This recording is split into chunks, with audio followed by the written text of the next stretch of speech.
March 17 புனித Patrick.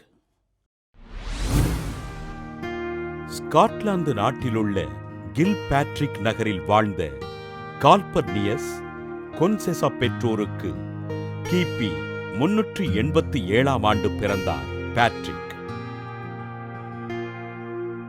தன் 14வது வயதில் கொள்ளையர்களால் Ireland நாட்டிற்கு கடத்திச் செல்லப்பட்ட பேட்ரிக் அடிமையாக விற்கப்பட்டார். செல்வந்தர் ஒருவரிடம் அடிமையாக ஆடுகளை மேய்த்த பேட்ரிக் அல்லும் பகலும் ஜெபிப்பதையே தன் வாழ்வாக கொண்டிருந்தார். பேட்ரிக் ஜெபத்தினை கேட்ட ஆண்டவர் இயேசு கிறிஸ்து அவருக்கு காட்சி அளித்து ஸ்காட்லாந்து நாட்டிலிருந்து தப்பிச் செல்லுமாறு அறிவுறுத்தினார். தன் தாயகமான ஸ்காட்லாந்து திரும்பிய பேட்ரிக் குருவாக விருப்பம் கொண்டு குருத்துவ பயிற்சியினை நிறைவு செய்து ஆயர் ஜெர்மானுஸின் திருக்கரங்களால் அருட்பொழிவு பெற்றார்.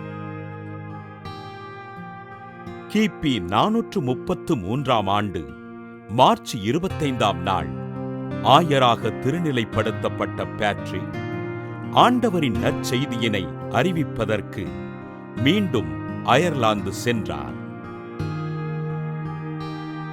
ஆண்டவர் இயேசுவை அறியாத அயர்லாந்து நாட்டு மக்களுக்கு ஆண்டவரை அறிவித்து தமத்திருத்துவத்தினை 3 பகுதிகளைக் கொண்ட சாம்ராட் இலையின் மூலம் விளக்கினார். ஒரு கிறிஸ்தவர் கூட இல்லாத அயர்லாந்து நாட்டில் ஆண்டவரை அறிவித்து அயர்லாந்தினை கிறிஸ்துவ நாடாக உருவாக்கிய ஆயர் பேட்ரிக் கிபி 461 ஆண்டு மார்ச் 17 நாள் விண்ணகமடைந்தார்.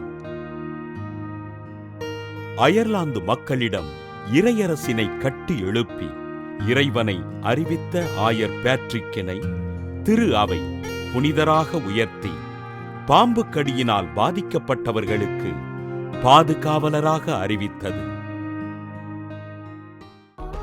புனித பேட்ரிக் திருவிழாவினை கொண்டாடுகின்ற நாம் இவ்வுலகத் தெருக்களில் பெற்றோரை இழந்து ஆதரவின்றி தவிக்கும் குழந்தைகளுக்கு ஆதரவு தந்து அவர்களின் நல்வாழ்விற்காக ஜெபிப்போம்.